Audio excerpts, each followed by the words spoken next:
Muito bom dia, boa tarde, boa noite. Não sei o horário que você vai ouvir ou assistir esse episódio. Estamos começando mais um O Santo Podcast. À minha direita, Giovanni Claudino. Tudo bem, John? Como é que está? Maravilhosamente bem. Então tá bom.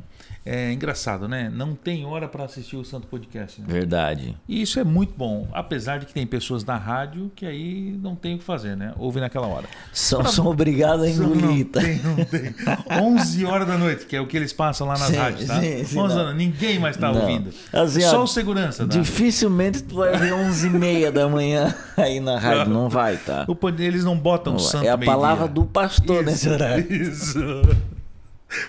Eles não vão passar nós, tá? Sai daqui, compra a rádio que eles botam o horário que tu quer. Pronto. Mas eu quero agradecer você que está nos ouvindo das rádios, nos assistindo no YouTube, no Verdade, Spotify, hein? nos assistindo ou ouvindo, né, John? Também. Nos acompanhando através do Instagram, TikTok, tá? Também. Hoje o convidado de hoje vai pro TikTok de novo. Já tá, né? De novo. De novo, né? Já tá lá. Uma dancinha, aquele cabelinho. Uma dancinha, aquele cabelinho. E aí vai. E eu agradeço a Deus pela sua vida, por estar conosco aí, nos assistindo, nos ouvindo. Quarta temporada já, né? Quarta temporada, tá? Olha que maravilhoso. É tempo, né, John? Já é uma pedalada, né? Isso aí. Já é uma pedalada grande. E estamos aqui no estúdio do Belas Artes, em Joinville, Santa Catarina. Um abraço para o Natan, que está aqui com a gente. Exato, né? Que manda soltar, aprender. Ali sabe tudo. É tudo. o dono da nossa vida. Não, esse é Jesus, né? É. Esse é Jesus. Não, e... Aí depois Jesus é ele. Tem disponibilizado o estúdio para nós, enfim... Um tempo maravilhoso. A primeira temporada aqui, quarta temporada aqui. Terceira aqui terceira também aqui. Enfim, estamos em casa e eu espero que você também se sinta em casa. E temos os nossos mantenedores. Isso, né, eu quero agradecer, além do Belas Artes, a Milo. Milo está conosco. Boa. A Dalmarco Autopeças, tá? Dalmarco Autopeças aí, você que tem um carro importado nacional, eles têm tudo lá para você. Perfeito. Fagerflex, colchões e sofás estofados, né? Dona Coisas e Tal. Boa, um abraço pra Norminha lá 20 também. 20 pila você compra um presente pra esposa. Sim. E deixa a esposa feliz. Feliz vida, ainda tá? por Feliz. cima. Não, 20 pila feliz. O Wordplace. Sim. Que em nome do Ricardo Caldeira, que gravou no episódio passado. No episódio passado era o Caldeira. Salazar Imóveis. Salazar compra, vende, aluga, faz o que você precisar com o teu imóvel. Um abraço aí. pro Vitor e pro Raul e pro Jeremias. Raul. E Best Cell, que futuramente vai ser TNK. É TNK Cell. O famoso Tanaka Cell. Isso. Que é no Panaguamirim, Vila Nova e Costa e Silva, é isso? Perfeitamente. Se você precisa dar um upgrade no teu telefone celular, por favor, Tanaka Cell. Tá com aquele do joguinho da cobrinha ainda, né? Não. Aquilo era bom, tá? A bateria durava 12 dias. É verdade. Os caras compram esses negócios aqui, tem que andar carregador Essa no parte bolso. é verdade. Bom, agradecendo aí os nossos mantenedores, quero agradecer também, Giovanni, Quem? a presença do nosso irmão amado convidado de hoje, tá? Retornando hoje vai ser um tema onde a gente tem quase certeza, para não dizer certeza absoluta, que vamos precisar de 2 episódios. 2 horas no mínimo com ele. No mínimo. Mas assim, e olha que ele tá reduzindo, né? e eu acho que ainda estica um pouco mais, tá? Temos a alegria e a honra de receber mais uma vez aqui Marcelo Vieira, nosso irmão amado, amo demais. Seja bem-vindo mais uma vez. Foi o primeiro convidado, hein, John? Verdade. Primeiro convidado do Santo Podcast. Bem lembrado, O cara que olhou pro Santo Podcast e pensou assim, ó, não vai dar nada, vou lá ajudar eles. Eu vou dar um Esses help. 2 meninos não vai, não, eu vou lá ajudar eles. Eu vou dar um E help até lá. hoje tem nos ajudado, né? Verdade. Tem nos abençoado e abençoado todos os que acompanham o Santo Podcast. Perfeitamente. Seja bem-vindo, irmão. Mais uma obrigado. vez. Eu que agradeço o convite. Espero que o senhor possa nos usar para abençoar a vida dos irmãos. Tenho certeza que vai. E hoje ele veio com a segurança, né? Verdade. A esposa não pôde vir. A esposa disse o quê? Vai, filho. Vai. Vai, ali, filha. Tá ali. Tá acompanhando é a filha. Sim. Tá aqui com a Menina gente mais também. linda de Joinville. E hoje a gente vai falar de um assunto também, Giovanni, bem importante, né? E, enfim, você tenho certeza que vai querer fazer várias perguntas, a gente vai fazer várias perguntas também. Vai ser um tempo de edificação para nós, que é sobre a igreja. Igreja. Que trem é esse, John? Pronto. Porque talvez você que está assistindo tenha uma compreensão do que é a igreja, nós que estamos aqui temos uma compreensão do que é a igreja, mas o que a palavra de Deus fala que é a igreja, o que o Senhor instrui o que é a igreja, essa noite a gente vai conversar e aprender um pouco mais também sobre isso. Mas antes, irmão Marcelo, se o irmão pudesse falar um pouquinho, né? Qual foi a tua trajetória nesse tempo de caminhada cristã com a Igreja de Cristo, onde iniciou? Eu quando conheci o Marcelo, ele era produtor musical e estava fazendo baita guitarrista. E estava gravando era um CD na época lá de um irmão também. Então, mas eu não conhecia também a trajetória, como começou na caminhada cristã e tudo mais.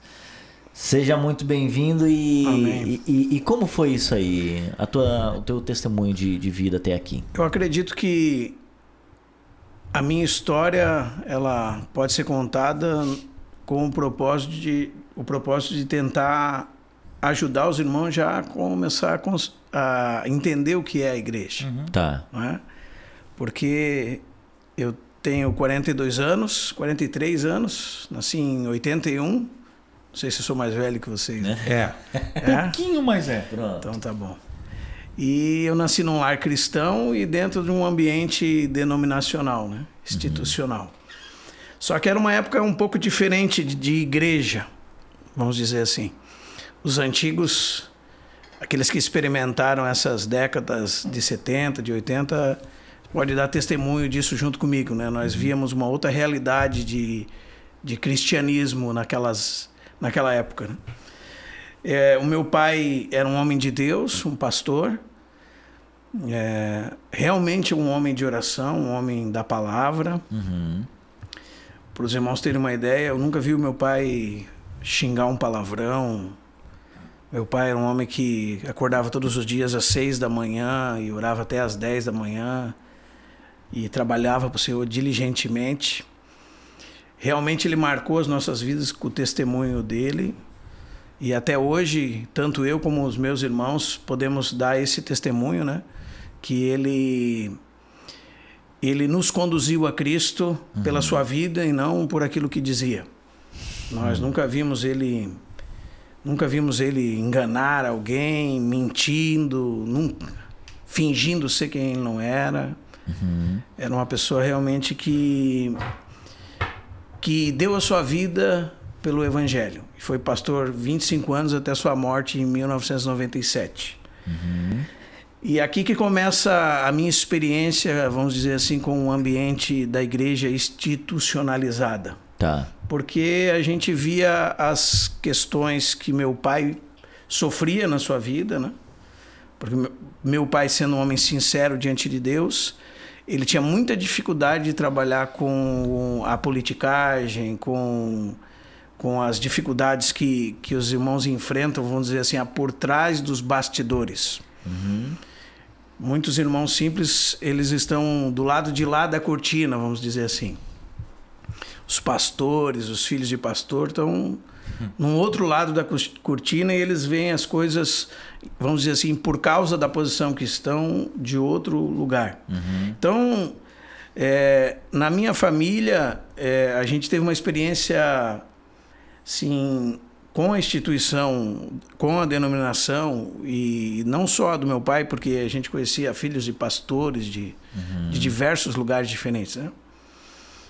Toda semana tinha pastor na minha casa. Então, meu pai tinha uma rede de relacionamento muito grande.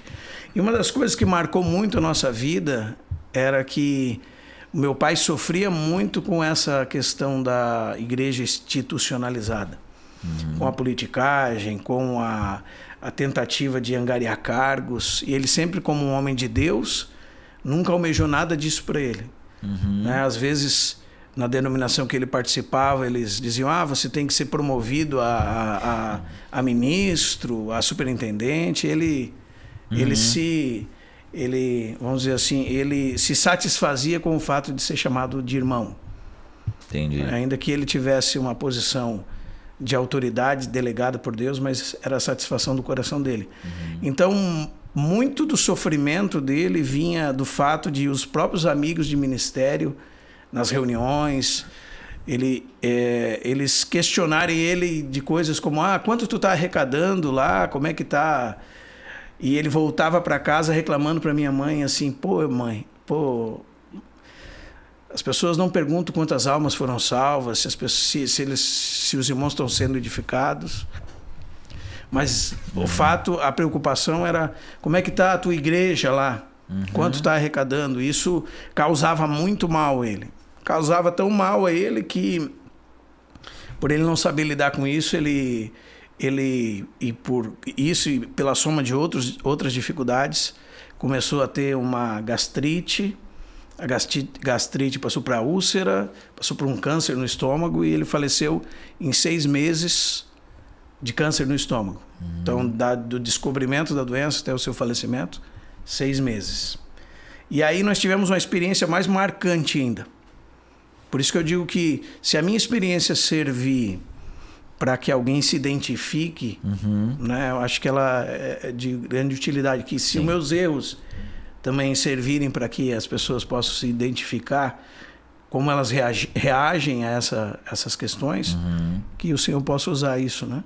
Amém. Então, quando meu pai estava doente, esses que se diziam amigos dele começaram a brigar para quem ia ficar no lugar dele. Brigavam entre si. Com ele doente. Com ele moribundo, né? Quase partindo. Um chegou a ponto de dizer que Deus tinha mostrado para ele que ele ia ficar no lugar do meu pai. Isso foi muito marcante para nós, porque meu pai, ele tinha quase 100 quilos e faleceu com menos de 50 quilos. Porque não conseguia comer, né? Gemia de dor no sofá.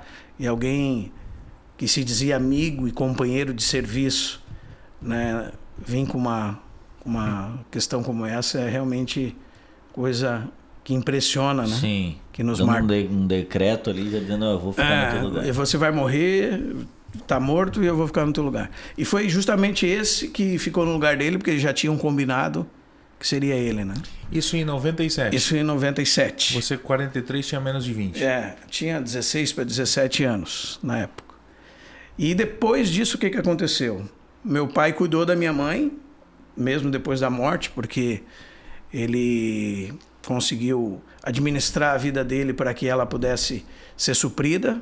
Mas hoje a minha mãe vai completar 73 anos, né?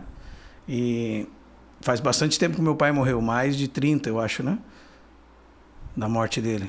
29. E até hoje ela não recebeu uma ligação, um telefonema de nenhuma das pessoas que viviam na minha casa durante todos os 25 anos que ele serviu àquela instituição religiosa. Então, assim, isso marcou muito a nossa família. Algumas pessoas ouvem a gente contar uma história como essa e pensam assim: isso é uma mágoa que causa. Talvez naquela época, sim, né? Hoje, mais maduro no Senhor, a gente entende a mão do Senhor nos conduzindo em todas as circunstâncias e cuidando de nós e nos levando a aquilo que Ele queria para nós, né? Como filhos dele. Então, por conta de todas essas experiências assim desagradáveis, vamos dizer assim, eu e o meu irmão Israel e o outro irmão, nós partimos para o mundo, vamos dizer assim, nos desviamos da fé. Eu gostava muito de tocar guitarra, então eu decidi que eu ia ser o melhor que eu pudesse naquela área e me envolvi com isso nos próximos 15 anos da minha vida.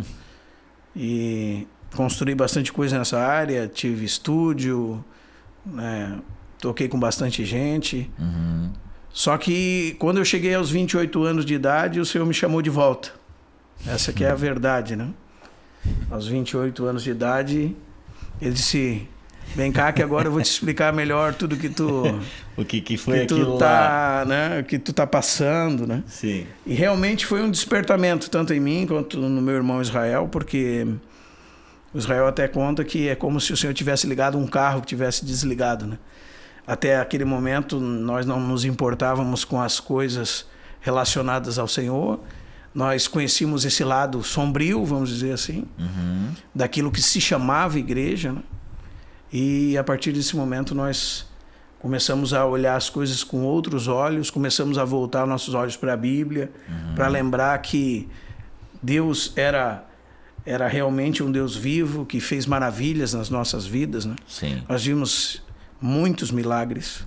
Eu sou incapaz de ser, por exemplo, alguém que não crê nos dons espirituais, porque o próprio meu irmão Israel, o meu pai orou e ele ressuscitou, estando mais de 6 horas morto, né? Então, isso meu pai foi para uma reunião, para um culto, e ele tinha convulsões, o Israel, quando era criança. Ele teve uma convulsão, se eu não me engano, às 6h30 da tarde, e ficou desacordado, sem pulso, sem respiração, até às 10 da noite. Naquela época não tinha telefone, nada, né? Imagina. Pelo menos nós não tínhamos. E quando ele voltou da reunião, a mãe deu o Israel morto nos braços dele, e ele colocou o Israel em cima da cama, dobrou o joelho e falou assim: Senhor, o Israel é teu, mas o meu desejo de pai é que ele fique conosco. E quando ele abriu os olhos, Israel estava brincando com um brinquedinho em cima da cama, já normal, respirando, e depois nunca mais teve uma convulsão, nunca mais teve nada.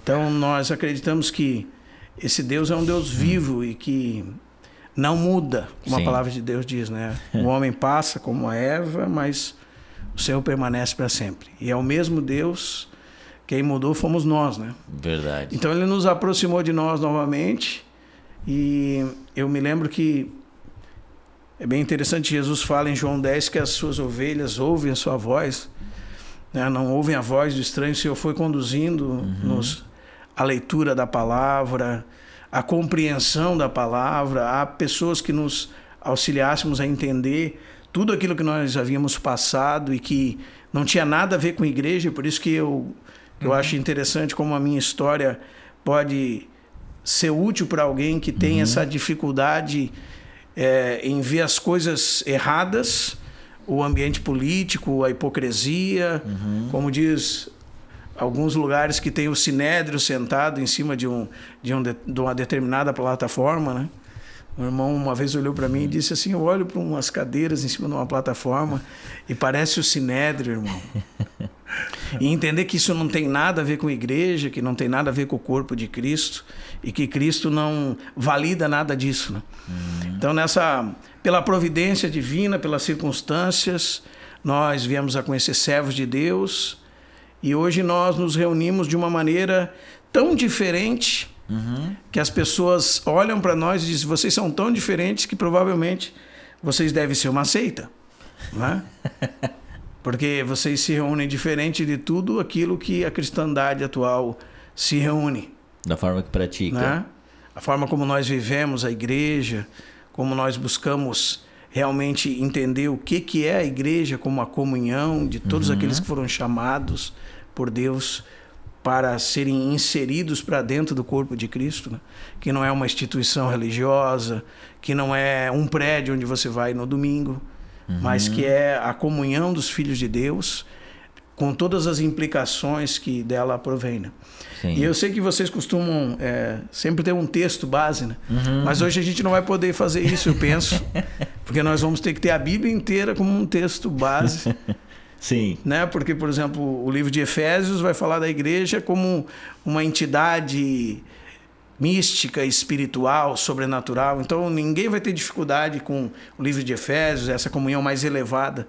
Mas quando nós entramos nas epístolas práticas, como 1 Coríntios, que falam dos problemas da igreja, dos homens de carne e osso, né, que às vezes apertam o botão da carne e andam segundo a carne, ou as epístolas pastorais, que tratam da vida e da conduta da igreja.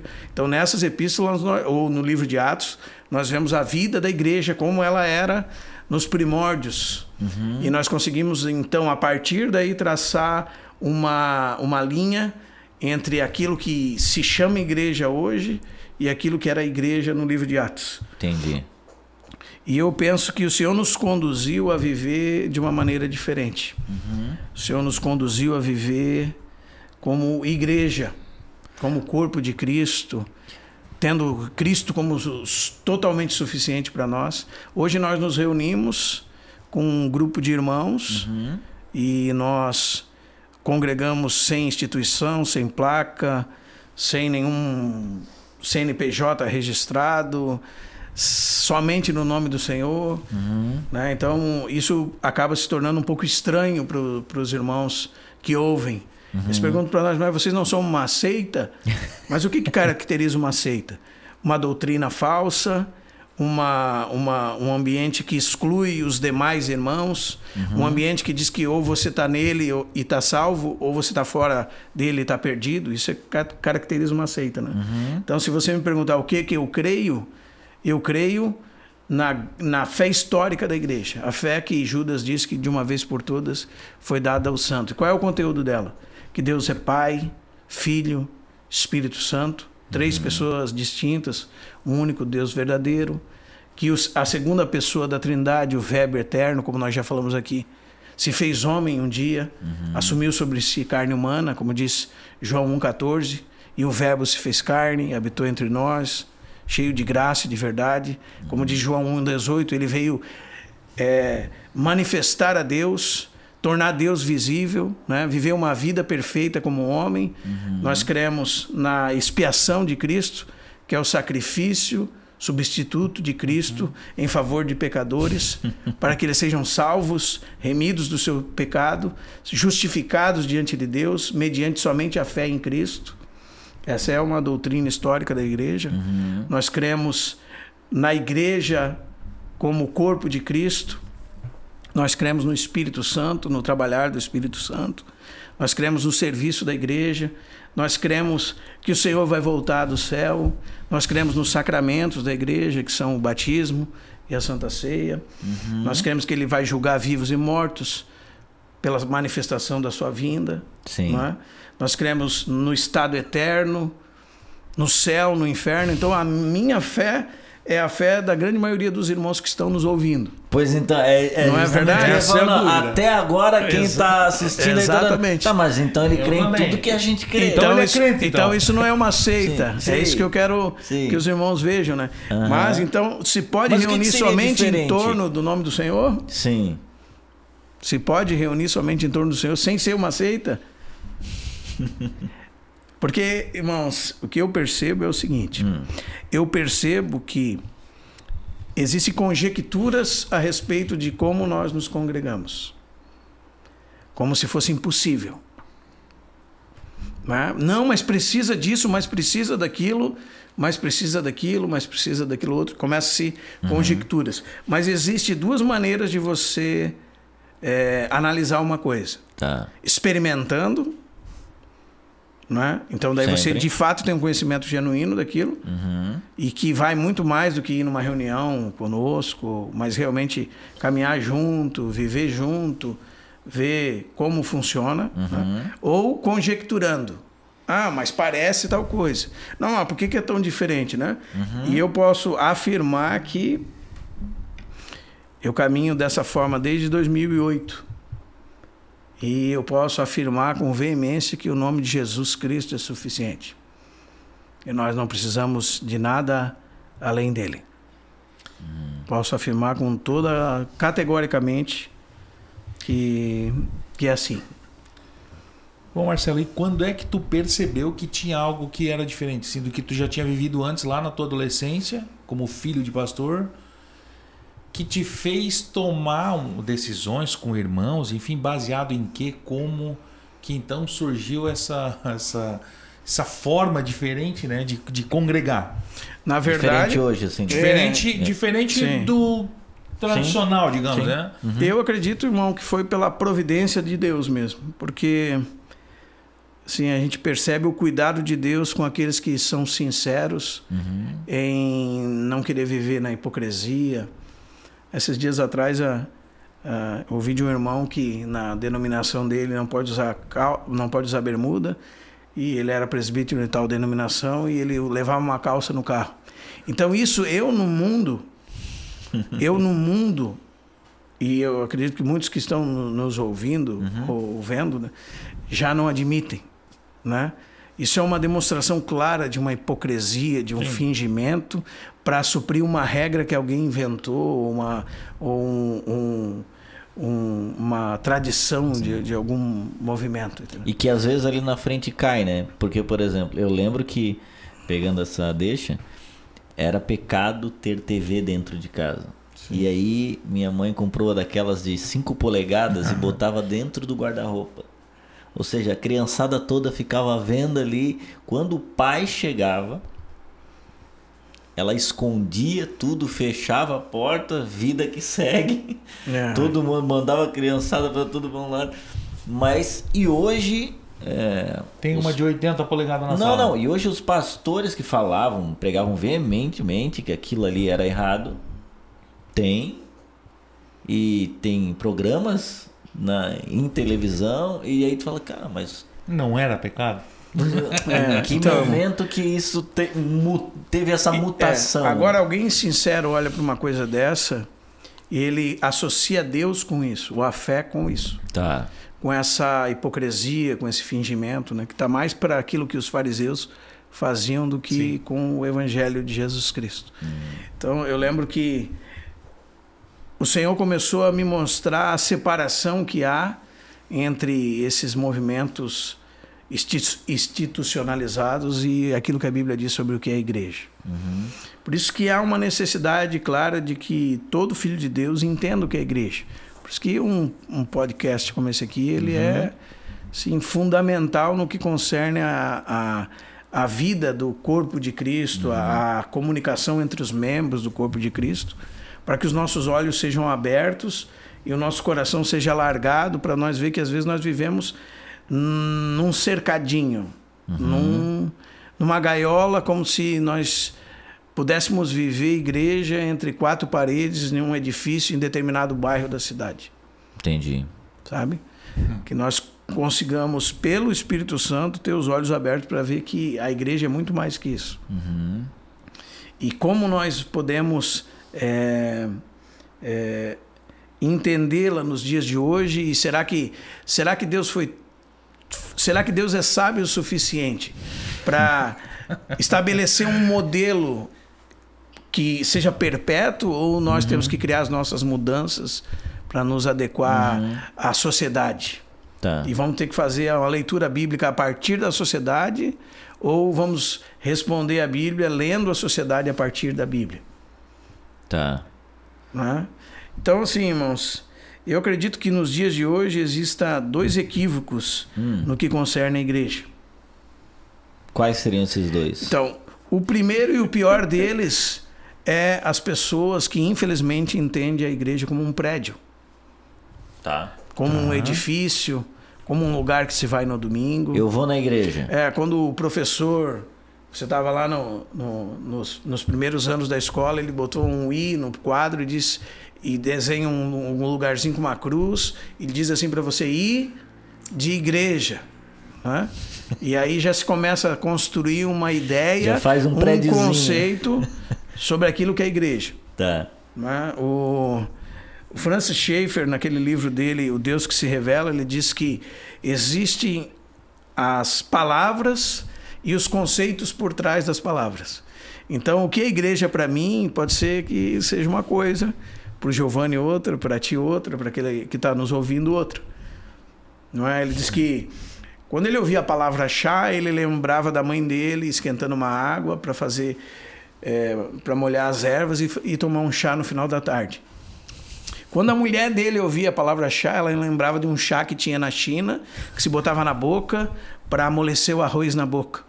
Então, para ela, chá era uma coisa ruim. Para ele, chá era uma coisa muito boa, porque o conceito de chá para ela era o conceito de chá para ele era outro. O C.S. Lewis, naquele livro Cartas do Inferno a um Aprendiz, ele diz que a melhor maneira de enxovalhar uma virtude, ou destruir uma virtude, é enxovalhar o seu nome. Ou seja, associar ao nome coisas que não lhe são próprias. Foi isso que aconteceu com a igreja. A igreja, na Bíblia, é uma coisa. Hoje se associa a igreja coisas que não são dela. Quando tu faz isso, então você tira o significado original e associa ela a um significado que não é dela. Você esvazia uma verdade e ao entorno dela você coloca uma série de coisas que não são próprias. E é isso que muitos têm. O mais equivocado de todos é achar que a igreja é um prédio. Tá. E a gente fala isso. Que a gente esqueceu o guarda-chuva na igreja, que a gente colocou o carro no estacionamento da igreja, que no domingo você vai para a igreja. Não é verdade? Uhum. E a Bíblia nunca chama um edifício de tijolos, ou de madeira, ou de pedra, de igreja. A Bíblia sempre chama as pessoas de igreja. Né? A própria natureza da palavra já tem esse sentido. E até as pessoas falam, né, irmão, que tipo assim... Não, mas eu sei que não é o prédio, mas tá tão... Isso. Aí nós entramos no segundo e talvez o mais, vamos dizer assim, ele dá um avanço perto do que é a Bíblia, perto do que a Bíblia diz, Tá. mas ainda permanece no erro, que é essa ambiguidade. Ora, a igreja são os irmãos. Ora, a igreja é o lugar, ou a instituição, ou a denominação. E me parece que é quando convém. Né? Por exemplo, se nós pensarmos que a igreja são os irmãos, Tá. então o que acontece? Quando a Bíblia diz que os recursos da igreja são para o sustento da igreja, são para o sustento de quem? Dos irmãos. Mas eu preciso sustentar minha denominação, minha instituição. E o que eu faço? Eu tenho que viver com essa ambiguidade. Porque daí no que concerne a administração financeira, no que concerne... aí eu preciso de um prédio, aí eu preciso de uma instituição, aí eu preciso pagar o LED, Entendi. eu preciso comprar instrumento, eu preciso pagar mais de 100 mil de aluguel. E aquilo que era para o sustento dos irmãos vai para manter um monstro que eles criam. Entendi. Não é? E isso é uma coisa totalmente equivocada no que concerne a Bíblia. Então, ainda que exista, vamos dizer assim, ainda que exista eclesiologias eclesiásticas, que a eclesiologia é o assunto da igreja, né?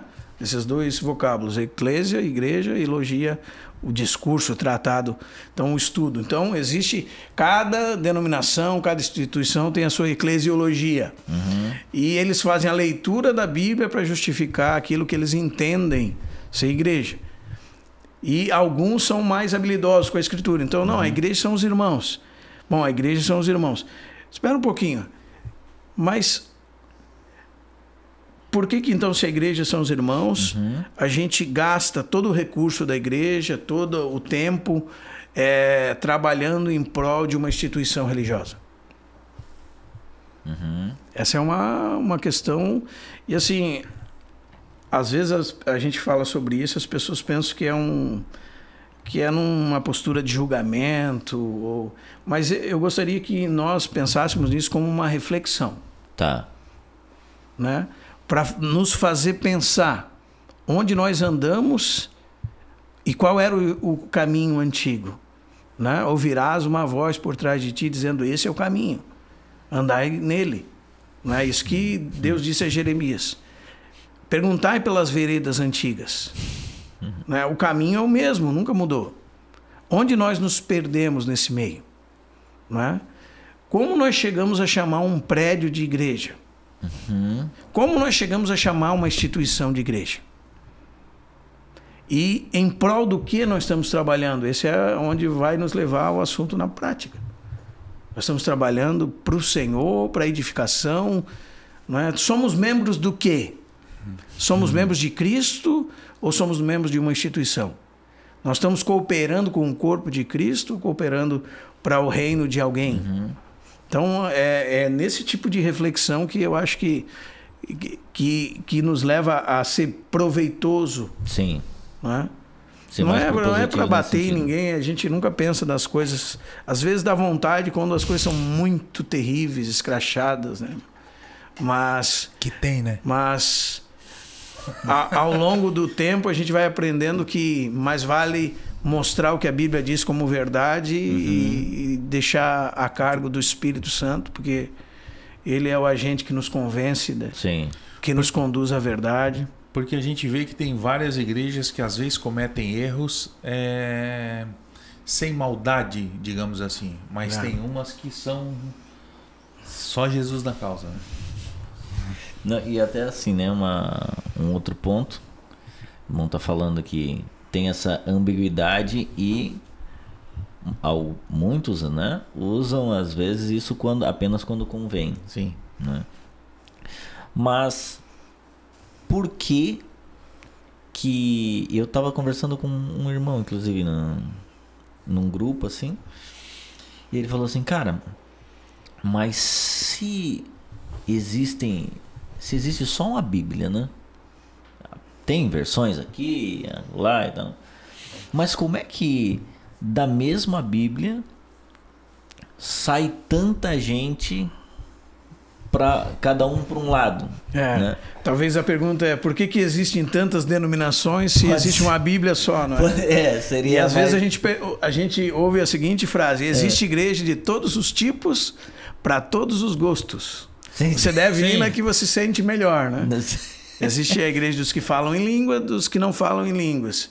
Aí existe a igreja dos que batizam por imersão, dos que batizam por aspersão. Sim. Existe a igreja, as internacionais, as nacionais, as independentes, as congregacionais. Aqui a gente já nem sabe o que é o que.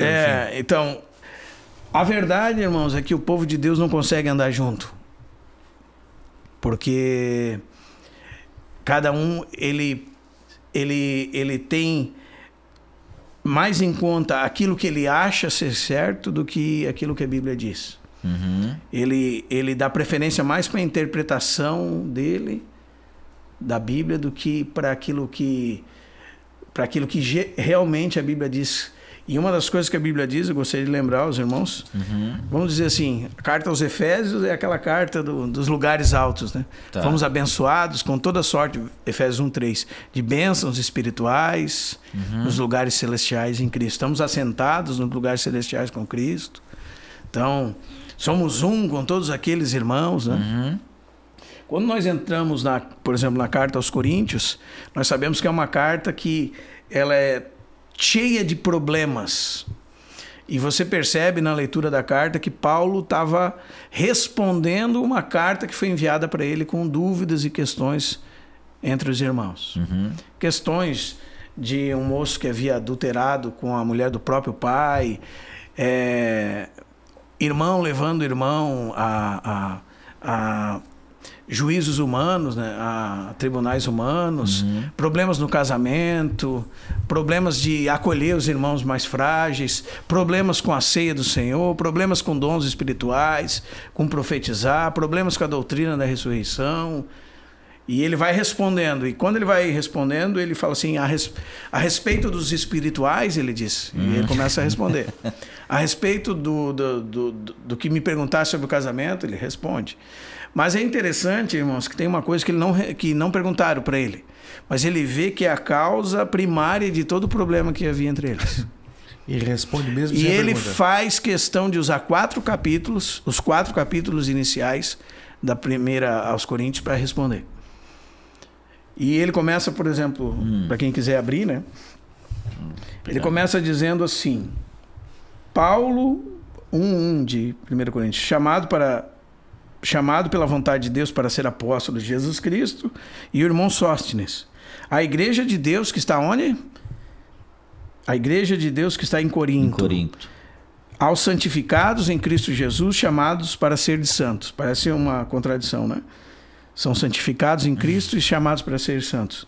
Com todos os que em todo lugar invocam o nome do Senhor Jesus Cristo, Senhor deles e nosso. Então essa carta é endereçada à igreja de Deus que está em Corinto, mas também para nós, né? Graças ao Senhor. Porque nós temos muitas lições para tirar dela. Porque diz que é também para com todos os santos que em todo lugar invocam o nome do Senhor. E ele segue falando que eles foram enriquecidos com todos os dons, que não lhes faltava nada.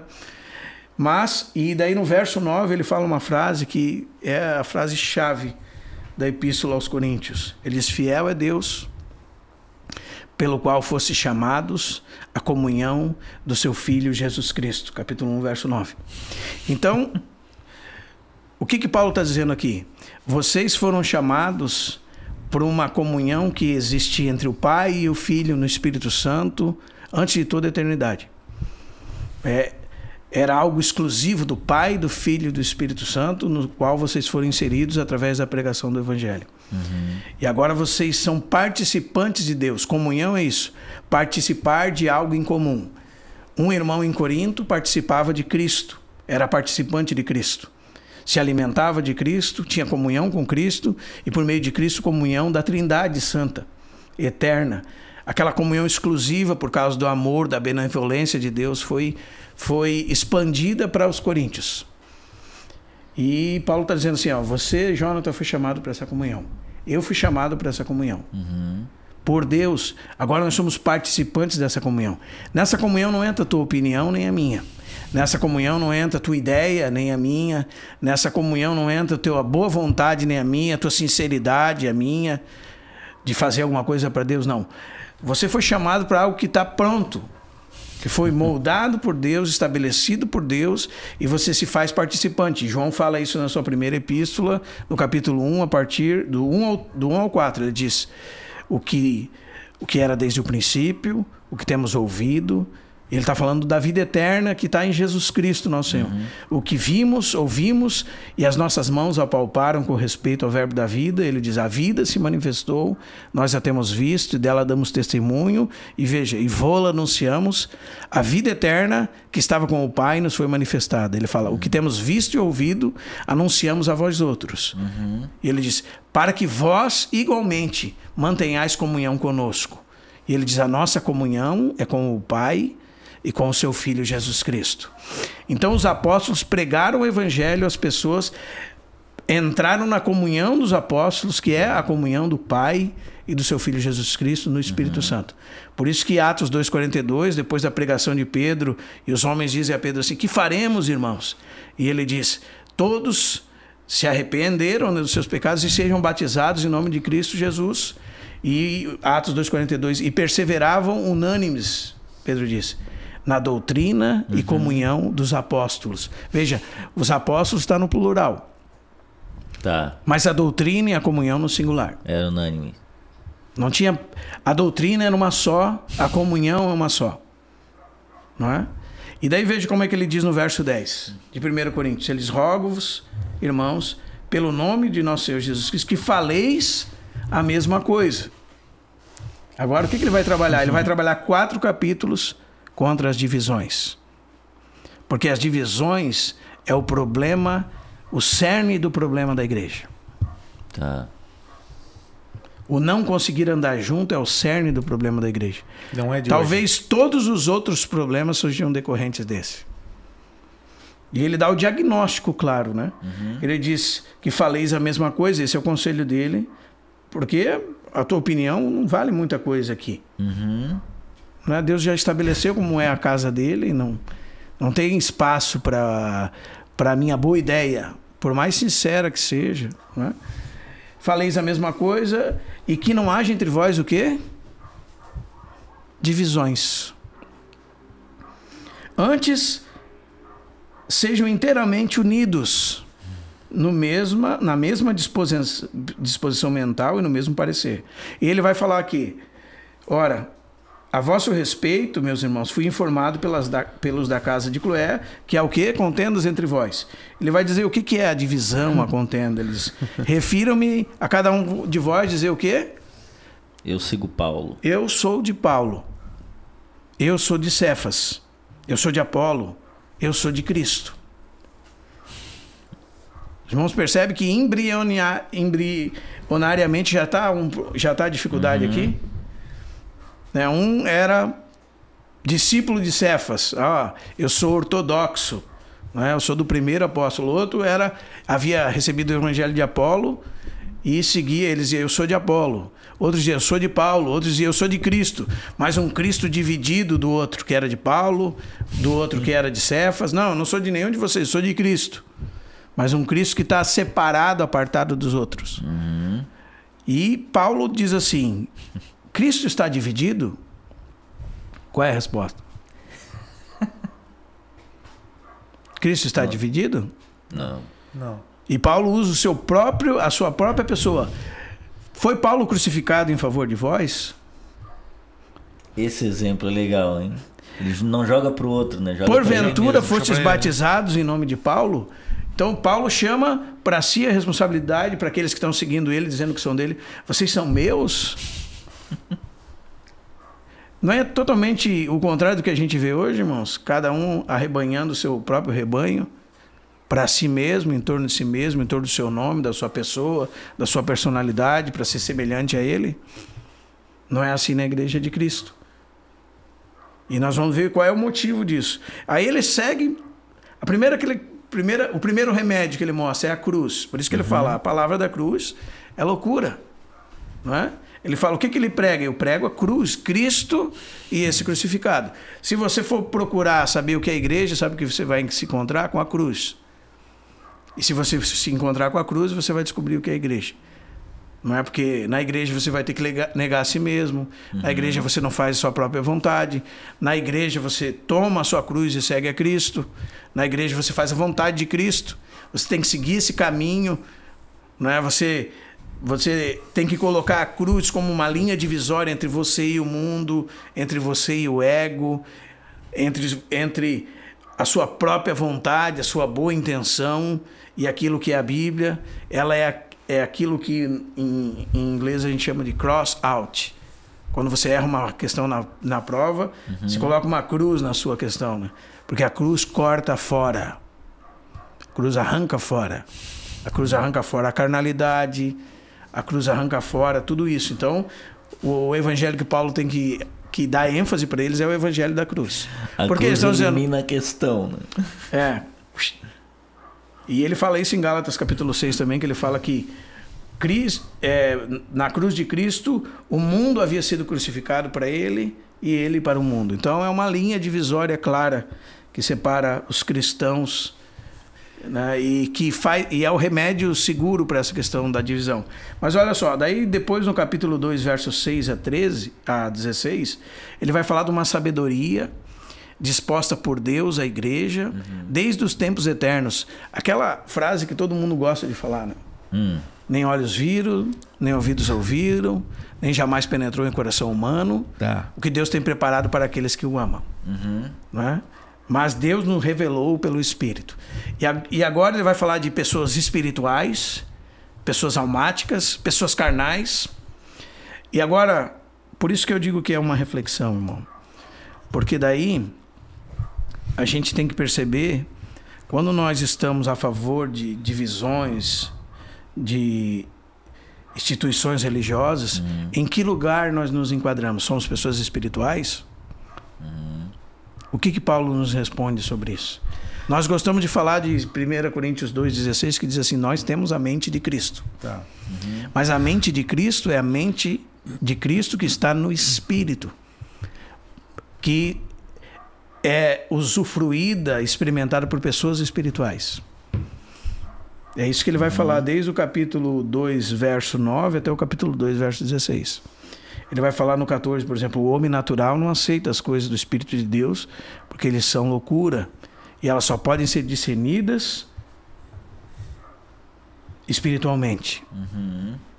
Os irmãos percebem? O 15, porém, o espiritual julga todas as coisas, ele mesmo não é julgado por ninguém, pois quem conheceu a mente do Senhor, que o possa instruir, nós, porém, temos a mente de Cristo. Daí nós paramos aí.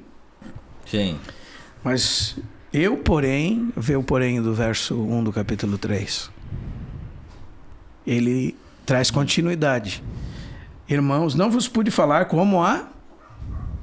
Espirituais, pessoas espirituais. Pessoas espirituais são pessoas guiadas pelo Espírito. No Espírito há a mente de Cristo. É só ler o verso 11. Quais dos homens sabem as coisas do homem, senão o Espírito do homem? Assim também as coisas de Deus. Ninguém as conhece, senão o Espírito de Deus. Os espirituais são aqueles que nasceram do Espírito e dão atenção ao Espírito. Então aqueles irmãos não estavam sendo espirituais. E ele vai dizer por quê que não estavam sendo espirituais. E sim a... Carnais. Carnais são pessoas que andam segundo a carne. Como? Crianças em Cristo. Crianças em Cristo. Na verdade, é o que a gente mais encontra no que concerne ao ambiente institucionalizado. Crianças em Cristo. Pessoas que não sabem nada de Bíblia, que não compreendem as coisas de Deus, que causam confusão, contenda, divisão, que não conseguem tomar a cruz, que não conseguem suportar o outro. Esse é o ambiente que nós encontramos. Mas infelizmente, são estão de em Cristo, são salvos, mas não dão atenção ao Senhor. Entendi. Leite vos dei a beber e não dei alimento sólido. Ainda não podeis suportar. Nem agora podeis, porque sois... Ele vai explicar no texto mesmo, vai dizer. Porquanto, havendo ciúmes e contendas, não é assim que sois carnais e andais o quê? Desavenças entre vocês. Verso 3 final. Andais segundo o quê? Eles andavam segundo o homem. Critérios humanos. Agindo como mundanos. Ele vai explicar o que ele está dizendo. Pois quando alguém diz, eu sou, de Paulo. Coloca o nome da tua denominação aí. Pode colocar, irmão. Por isso que eu digo que é uma reflexão. Pode colocar o nome da tua denominação aí. Eu sou de Paulo. Eu sou batista. Eu sou presbiteriano. Eu sou assembleiano. Eu sou da comunidade tal. É mesmo? É isso que Paulo está dizendo aqui, irmão. Não é eu que estou dizendo, é Paulo que está dizendo. Sabe qual é o problema? A gente pega um pequeno grupo de irmãos em determinado lugar numa cidade e há contendas e divisões internas entre eles, mas em si mesmos eles já são uma divisão no corpo de Cristo. Eles já são uma divisão no corpo de Cristo e como nós vamos ver que a Bíblia diz que são. E aí a gente aplica esse texto a eles. Não, nós deveríamos aplicar a esse texto no contexto que a Bíblia descreve o que é uma igreja e o que é uma divisão na igreja. Né? Então eu sou de Paulo, eu sou de Apolo, eu sou de Cefas. Não é evidente que andais segundo homens? Não é? Os presbiterianos são aqueles que dizem eu sou de Calvino. Os luteranos são aqueles que dizem eu sou de Lutero. Os metodistas, e eu estou falando com muito amor aqui, irmãos, são aqueles que dizem que são de Wesley. Os batistas são aqueles que dizem que são pela doutrina do batismo. Os presbiterianos são aqueles que dizem que são pelo governo da igreja, que devem ser presbíteros, e assim por diante. Os congregacionais dizem, não, nós somos congregacionais porque nós cremos no governo de todos os crentes, né? Como uma assembleia geral que escolhe as coisas. Ou seja, por doutrina, seja por nome de homens, seja por alguma maneira de congregar, seja por algum ensinamento. Os pentecostais são aqueles que se reúnem em torno dos dons. Os congregacionais, aqueles que se reúnem em torno do véu que a esposa tem que usar ou não tem que usar. E aí nós temos a igreja dos que usam o véu, a igreja dos que não usam o véu, a igreja dos que acreditam nos dons, a igreja dos que não acreditam nos dons, as comunidades que acreditam que devem ser relevantes, as outras que acreditam que devem se manter mais perto do que a Bíblia diz. Mas e o que a Bíblia diz sobre a igreja? E como a Bíblia descreve esse tipo de coisa? Sim. E como a Bíblia descreve os cristãos que estão apegados a esse tipo de coisa? Esse é um texto... E ele segue dizendo, quem é Apolo, quem é Paulo? Esses irmãos eram servos de Deus? Sem dúvida nenhuma, irmão. Não tem a ver com salvação, não tem a ver com vida eterna, não tem a ver com nada disso. Tem a ver com a comunhão do corpo de Cristo, o que é a igreja. E por que Satanás lida com tanta veemência contra isso? Para que a igreja continue se dividindo. Em 2019, no Brasil, nós tínhamos quase 100 mil denominações. 2019. Se pesquisar hoje quase já tem mais. 100 mil denominações. E a gente vê isso várias vezes. A justificativa é sempre a mesma. Estou num lugar, eu não concordo, então...